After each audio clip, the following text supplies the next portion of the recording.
कार्तिक मास स्नान के नियम। इस महीने क्या क्या चीजें हमें दान करनी चाहिए, स्नान हमें कितने बजे करना चाहिए। जैसे कि इस महीने जो कार्तिक मास है वो भगवान विष्णु का मास महीना माना जाता है। इस महीने भगवान विष्णु की पूजा अर्चना सेवा आदि की जाती है। इस महीने हमें कुछ विशेष चीजें दान करने की सलाह दी गई है। तो वो विशेष चीजें क्या है, वैसे आप सभी को पता है, गोदान, वस्त्र दान, अन्न दान, भूमि दान, ये सभी दान अपने आप में बहुत ही पुण्यफल हमें दिलाते हैं। लेकिन आप अपनी सामर्थ्य के अनुसार क्या ऐसी एक चीज दान करें जिससे पूरे महीने आपको नियम से दान करना है।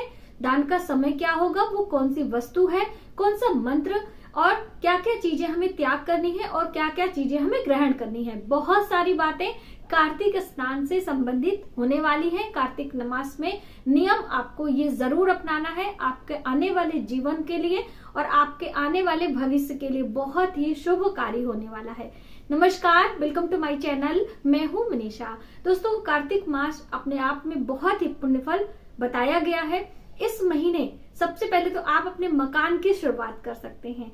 आपके घर में कभी भी धन धान्य की कभी कमी नहीं होती है, पुत्र पौत्र की प्राप्ति होती है, आपके घर में सभी सुख मिलता है यदि आप इस महीने से अपने मकान बनवाने की शुरुआत करते हैं। दूसरी अहम बात, कार्तिक मास में स्नान का बहुत बड़ा महत्व है। तो यदि आप स्नान करना चाहते हैं, नियम लेना चाहते हैं, तो एक बात आपको ध्यान रखना है, स्नान के नियम में आपको पूरे महीने कार्तिक मास में सूर्य उदय से पहले स्नान करना है।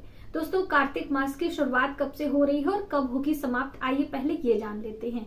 तो देखिए, क्वार मास का जो पूर्णिमा होता है, जिसे अश्विनी मास की पूर्णिमा, शरद पूर्णिमा, कोजागरी पूर्णिमा के नाम से जाना जाता है, इसी दिन से हमें स्नान का नियम लेना चाहिए। वर्ष 2023 में 28 अक्टूबर को ये पूर्णिमा लग रही है और पूर्णिमा तिथि समाप्त कब होगी और शुरू कब हो रही है, ये भी आप समझ लीजिए। तो देखिए, 28 अक्टूबर को शाम को 6:49 पर पूर्णिमा तिथि शुरू हो रही है और 29 अक्टूबर को दोपहर में 3:27 पर समाप्त हो रही है। जैसे कि आप सबको बता दूं कि इस बार वर्ष 2023 में कोजागरी पूर्णिमा या शरद पूर्णिमा पर चंद्र ग्रहण लग रहा है। इस कारण से जो हम व्रत लेंगे, जो स्नान दान की पूर्णिमा है, वो 29 अक्टूबर से ही हम स्नान का नियम, व्रत का नियम लेने वाले हैं। चंद्र ग्रहण कब से शुरू हो रहा है, कब समाप्त हो रहा है, आने वाले वीडियो में हम आपको जानकारी देंगे। इसके सूतक पातक का मान्य हमें जरूर करना है क्योंकि ये चंद्र ग्रहण भारत में दिखाई देगा। साथ ही दोस्तों, 29 अक्टूबर से आपको स्नान दान सभी व्रत के नियम का पालन आपको करना होगा। हम स्नान सुबह सूर्योदय से पहले ही करेंगे, ये नियम के अंतर्गत आता है। अब कितने बजे करना है, बहुत सारे लोग का प्रश्न हो सकता है। तो देखिए, आप सूर्य उदय के आधे घंटे पहले ही स्नान करेंगे और अपने घर में पूजन अर्चन करेंगे। किसकी पूजा करेंगे, भगवान श्री हरि विष्णु की और माता लक्ष्मी की, क्योंकि ये पूरा महीना भगवान विष्णु को बहुत ही प्रिय है और भगवान विष्णु की पूजा अकेले नहीं की जाती है, माता लक्ष्मी के साथ में की जाती है। और इस महीने यदि आप देव वृक्षों पर जल अर्पित करते हैं तो आपके लिए बहुत ही लाभकारी होता है। जितने भी देव वृक्ष होते हैं, चाहे आप पीपल वृक्ष में जल अर्पित करें, चाहे आप आंवले के वृक्ष में जल अर्पित करें, चाहे आप केले के वृक्ष में जल अर्पित करें, चाहे आप तुलसी के वृक्ष में जल अर्पित करें, ये सारे वृक्ष देव वृक्ष के अंतर्गत आते हैं और माता लक्ष्मी और भगवान विष्णु का वास भी होता है। आप सभी को डिटेल में जानकारी हमारे चैनल पर है, आप देख लीजिए। आप इस महीने दीप दान का नियम ले सकते हैं। जैसे कि मैंने आपको बताया कि गोदान, भूमि दान, वस्त्र दान, अन्न दान का अपने आप में बहुत बड़ा महत्व है, उसी प्रकार से दीप दान का भी बहुत बड़ा महत्व है। लेकिन यदि आप नियम से काम करेंगे, यदि आप सही समय पर काम करेंगे, तभी उसका पुण्य फल है। तो दीप दान का महत्व कब होता है, अंधेरे में प्रकाश का दान। तो यानी कि जब आप दीप दान करेंगे तो वो क्या समय होना चाहिए, सुबह करें कि शाम को करें, ज्यादातर लोगों के मन में प्रश्न आता है। तो देखिए, सुबह यदि आप कर रहे हैं तो जब आप स्नान करेंगे, इसीलिए कम से कम 5 बजे का समय आपका होना चाहिए। 5 से 5:30 बजे के बीच में आप स्नान कर लेते हैं तो ये सारे कार्य आप कर पाएंगे क्योंकि आपके पास समय होगा। क्योंकि सर्दियां शुरू हो जाती हैं, शरद ऋतु शुरू हो जाता है, तो आप ये जो सूर्योदय है वो करीब 6-6:15 बजे के अराउंड उगता है। तो आप ये सारे जो दीपदान वगैरह हैं, जलदान है, ये आप कर पाएंगे। तो आप दीपदान सूर्य उदय से पहले करें या फिर संध्या के समय जब सूर्यास्त हो जाता है उस समय आप दीपदान करें। और जो भी देव वृक्ष मैंने बताए हैं इन देव वृक्षों के नीचे आप करें। महिलाएं बहुत ज्यादा सुबह अंधेरा रहता है, घर से बाहर नहीं जा पाती हैं, तो आप अपने घर में जो तुलसी का वृक्ष होता है वहीं पर दीपदान करें, चाहे सुबह कर रही हो चाहे संध्या के समय कर रही हो। दोस्तों, तुलसी के पूर्व जन्म का नाम वृंदा है और तुलसी माँ का विवाह इसी कार्तिक मास की देव उठनी एकादशी को भगवान शालिग्राम, विष्णु भगवान का ही एक स्वरूप है शालिग्राम का, उनसे हुआ था। इसीलिए इस महीने तुलसी पूजन का विशेष महत्व है। तो आप जब भी तुलसी पूजन करें यानी तुलसी के वृक्ष में जल दें, दीपदान करें, परिक्रमा अवश्य लगाएं। देखिए, परिक्रमा लगाने की विधि क्या होती है, आप 7 परिक्रमा 5 परिक्रमा दे सकते हो, लेकिन राइट हैंड से। बहुत सारे लोग पूछते हैं मैम परिक्रमा कैसे लगाएंगे, तो राइट हैंड, जैसे आपका ये राइट हैंड है तो इस तरह से आपको घूमना है। ऐसे स्थान पे अपनी तुलसी जी को विराजमान करें जिससे आप परिक्रमा लगा पाए। बहुत सारे लोगों के यहाँ स्पेस की कमी होती है, तो आप जहां पर खड़े हैं वहीं से माँ तुलसी का ध्यान करते हुए परिक्रमा लगा लें। एक ही स्थान पर खड़े खड़े आपको परिक्रमा लगा लेनी होती है, जैसे हम सूर्य भगवान की परिक्रमा करते हैं। तो आप इस तरह से पूरे महीने तुलसी वृक्ष को सींचे और दीपदान करें। देखिए, तुलसी माँ की पूजा करने से हमारे सौभाग्य में वृद्धि होती है, हमारा वैवाहिक जीवन बहुत ही सुखमय हो जाता है। तो यदि आप तुलसी के वृक्ष में कुछ विशेष चीजें देते हैं तो आपके जीवन में निश्चित ही समृद्धि आती है। तो क्या क्या चीजें आपको तुलसी के वृक्ष में डालनी होती है, आइए जान लेते हैं।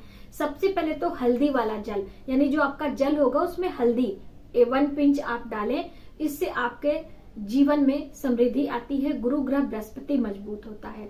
यदि आप तुलसी के जल में कच्चा दूध 1-2 ड्रॉप डालना है, ज्यादा नहीं, वरना आपके तुलसी के वृक्ष में फंगस वगैरह आने का चांस होता है। यदि आपके घर बहुत कम धूप आ रही है तो ये कार्य आप मंदिर में जाके कर सकते हैं, अपने तुलसी के वृक्ष में ना करें वरना उसमें कीड़े आ जाएंगे।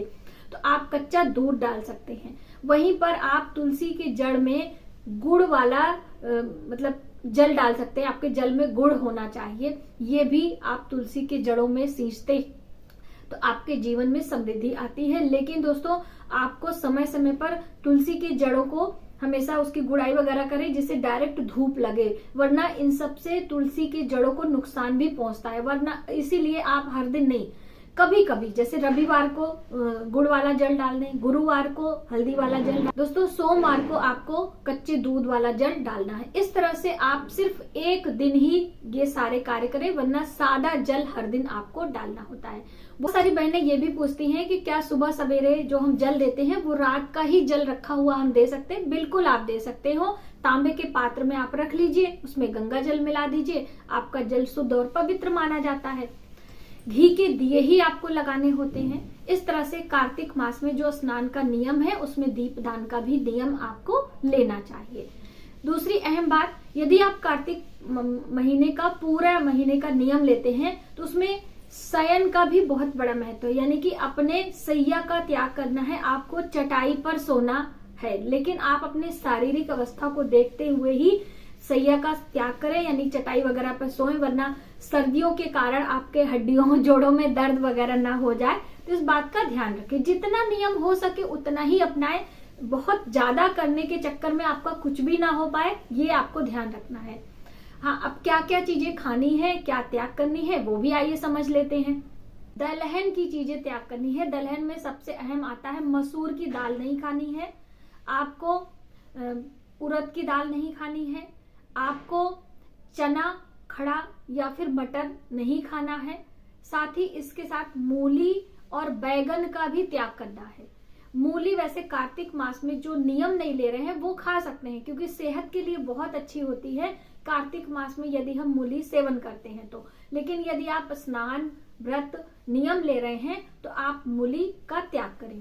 बैगन पूरे कार्तिक में हमें बिल्कुल भी नहीं खाना चाहिए, कोई भी हो, आप किसी भी मतलब आप पूजा पाठ कुछ भी कर रहे हो, मूली नहीं खाना है। तो आप पूरे महीने स्नान दान का नियम ले रहे हैं तो लहसुन प्याज का भी त्याग करना होता है, मांस मदिरा आदि का त्याग तो हमें करना ही करना होता है। और हमें इस महीने तिल के तेल का भी त्याग करना होता है, यानी कि तिल के तेल से बनी चीजें या तिल का तेल शरीर में मालिश भी नहीं करना होता है। आप नारियल का तेल लगा सकते हो, आप नारियल के तेल की बनी चीजें भी खा सकते हो, अन्य तेल खा सकते हैं, लेकिन तिल के तेल का त्याग करना है। इस महीने क्या खाएं? ड्राई फ्रूट्स आप ले सकते हो। इस महीने आपको ऐसी चीज खानी होती है जिससे आपके हड्डियों में लिक्विड यानी कि ग्रीस की मात्रा हो, यानी शुद्ध देसी घी आप खाएं।